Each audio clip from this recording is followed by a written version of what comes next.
My name is Jacob Bass, and my dissertation topic is the role of Christianity in the Jeffersonian Republican Party from its inception in 1792 to its dissolution in 1824. Now, that is the main emphasis of the dissertation, of course. A lot of it revolves around the Jeffersonian Party itself, those first two, the Jeffersonian Republicans and the Federalist parties. And of course the eponymous, Thomas Jefferson, some of the other important figures of the time, George Washington, John Adams, James Madison, Alexander Hamilton, and the like.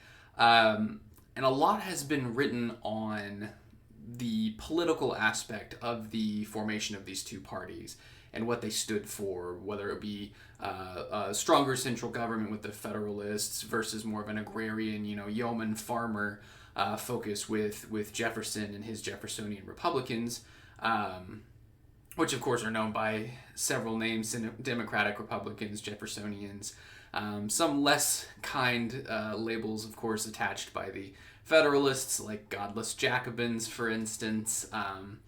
Thomas Jefferson himself, of course, his religious affiliations and ideologies have been written about, as well as, of course, his political acumen, his economic plans, and et cetera, et cetera.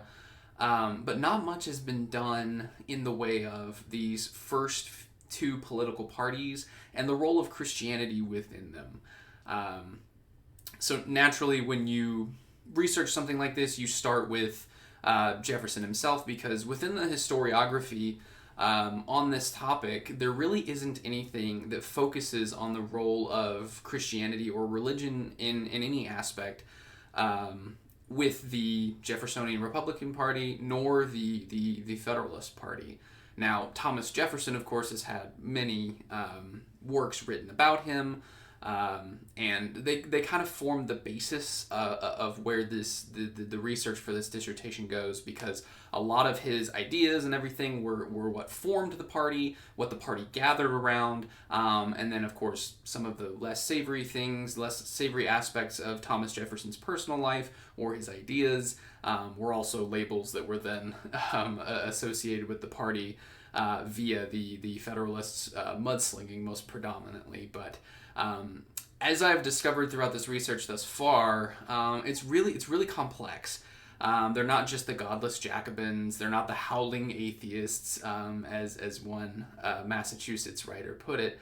But rather there were a myriad of people. There were deists. There were theists, of course. There were people like John Leland, who comes a little bit later on in the historiography. There's some good books written about him, being a Baptist minister that was very much in line with the Jeffersonian Republican way. But just starting as far back as the 1930s, with the most renowned historian at that time, Charles A. Beard. A lot of the historians in the early part of the historiography surrounding the role of Christianity within the Jeffersonian Republican Party don't really mention religion that much, if at all. They talk about the political aspects, they talk about the economic aspects, but they don't really mention anything of a religious note or affect.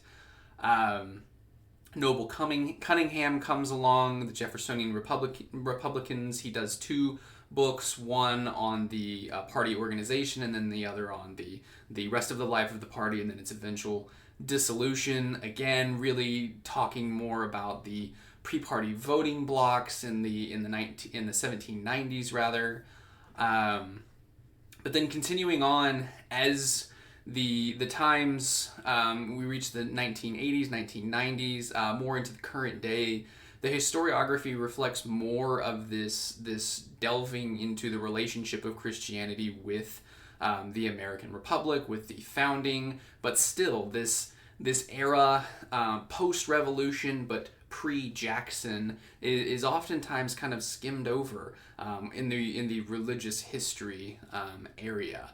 So Nathan O. Hatch's the democratization of American Christianity is really a great book where these things start to coalesce. This part of the historiography really starts to to coalesce. And then, of course, books later on, like Thomas S. Kidd's, the Thomas Jefferson biography of Spirit and Flesh, talks a lot about Thomas Jefferson's religious affiliations, the Jefferson Bible, where Jefferson cut up a lot of the Bible and took parts out that he didn't like. Which, again, a lot of these things do reflect upon the party that coalesced around him.